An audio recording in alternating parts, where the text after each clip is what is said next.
Everyone. তো চলো তোমাদের সাথে আজকে শেয়ার করি একটা get ready with me for my college social. তো সবার প্রথমে মেকআপ করার আগে আমি আমার ফেসটাকে ফেস ওয়াশ দিয়ে ক্লিন করে নিয়েছিলাম।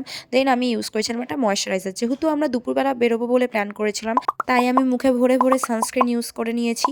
সানস্ক্রিনটা ইউজ করার পরে আমি 5 মিনিট মতো ওয়েট করেছিলাম, কিন্তু এখানে ভিডিওটাকে ফাস্ট ফরওয়ার্ড করতে হচ্ছে, নয়তো ভিডিওটা শেষ করাটা যেত না। তো তারপরে আমি ইউজ করে নিচ্ছি একটা প্রাইমার ইউজ করে আমি আমার ফেসটাকে একটু স্মুথ করে নিলাম। তারপরে আমার স্কিনে প্রচুর পিম্পল হয়েছিল, পিম্পলের ওই রেডনেসগুলোকে ঢাকার জন্য আমি কালার কারেক্টিং করেছি।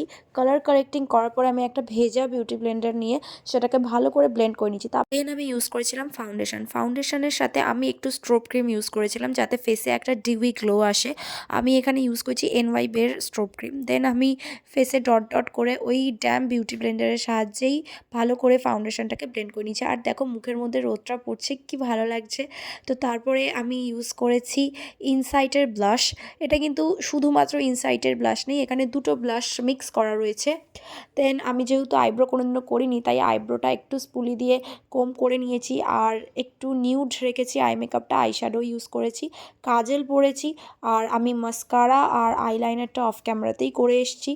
তারপর কম্প্যাক্ট ইউজ করে মেকআপটাকে সেট করেছি। দেন জামা পরে এসে এবার লিপস্টিক পরছি। এটা একটা জামা নয়, এটা বেসিক্যালি একটা সোয়েটার। যেহেতু বাড়ি ফিরতে ফিরতে রাত হয়ে যাবে, তার কারণে এই সোয়েটারটা পরেই লিপস্টিকটা পরলাম।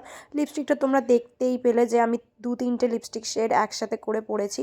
তারপরে আমি তো হেয়ারে কী করবো বুঝতেই পারছি না, আসলে আমি হেয়ারস্টাইল পারি না। সেটিং স্প্রে মাখার পরে কানের নিয়েও আমি কনফিউশনে পড়ে গেছি যে কোন কানেরটা পরবো। তো যাই হোক, শেষমেশ এই কানেরটাই পরলাম। হেয়ারস্টাইলের নামে তো কিছু করতেই পারলাম না।